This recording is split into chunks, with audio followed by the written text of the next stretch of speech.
All right, turning to politics, thanks everyone right now. President Trump is doubling down, saying that there was absolutely no Russia collusion. Here's the president when asked if he plans to fire Robert Mueller and Rod Rosenstein. Watch.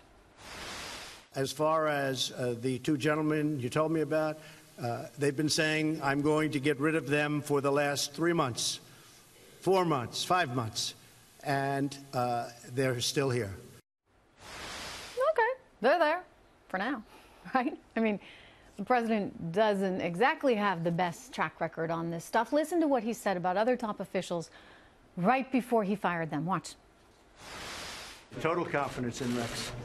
I have total confidence. He still has confidence in General McMaster. I spoke to him specifically about that answer. At this point in time, though, he does have confidence in Dr. Shulkin. He is a secretary, and he's done some great things at the VA. But as you know, the president wants to put the right people in the right place at the right time, and that could change. In other words, he has confidence until he doesn't. So is he going to fire Robert Mueller? And if so, what would the ramifications be? Joining me right now, former White House press secretary, Ari Fleischer. Ari, good to have you here. Do you think it's going through his head? Maybe just a little?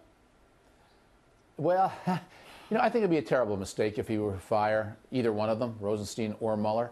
The best course for President Trump is to let Mueller finish. Let Mueller finish, fine, there's no collusion, and it'll be like the day that Donald Trump got elected all over again.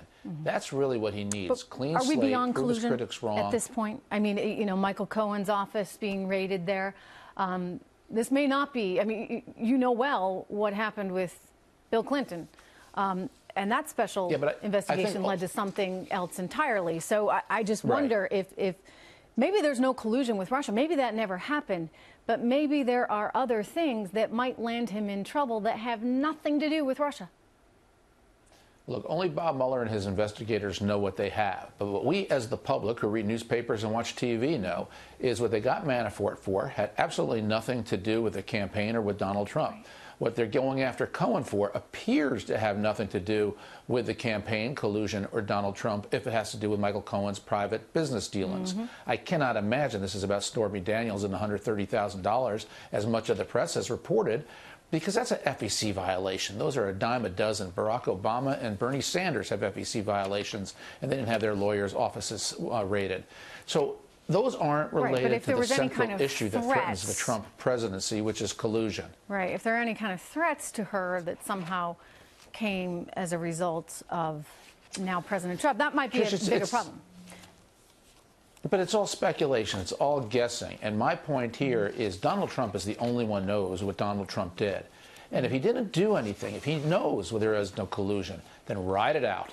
Let Mueller finish. I'm going to share with you, unless Mueller just pulls a genie out of the hat, then a rabbit out of the hat, then Donald Trump's going to be home free.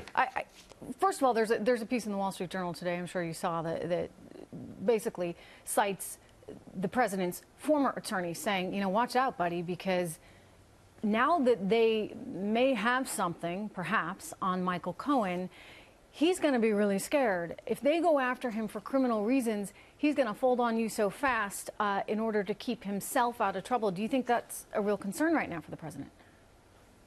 Well, I think there are two flaws with that. One, it presumes that there is dirt on Donald Trump that Michael Cohen has of a criminal nature, and I do not accept that. You know, I just hate this part of politics, or just because you don't like somebody, you assume they're a criminal. And I've never played politics that way. No one should. And so I don't know what Michael Cohen has, but I'm not going to presume it's criminal information about Donald Trump, so there's something they can squeeze him for to make him flip.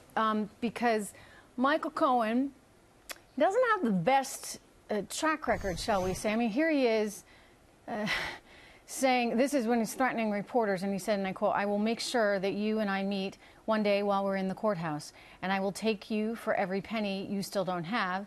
And I will come after your Daily Beast and everyone else that you possibly know. So I'm warning you, tread very," and bad word there, lightly, because what I'm going to do to you is just going to be, bad word, disgusting.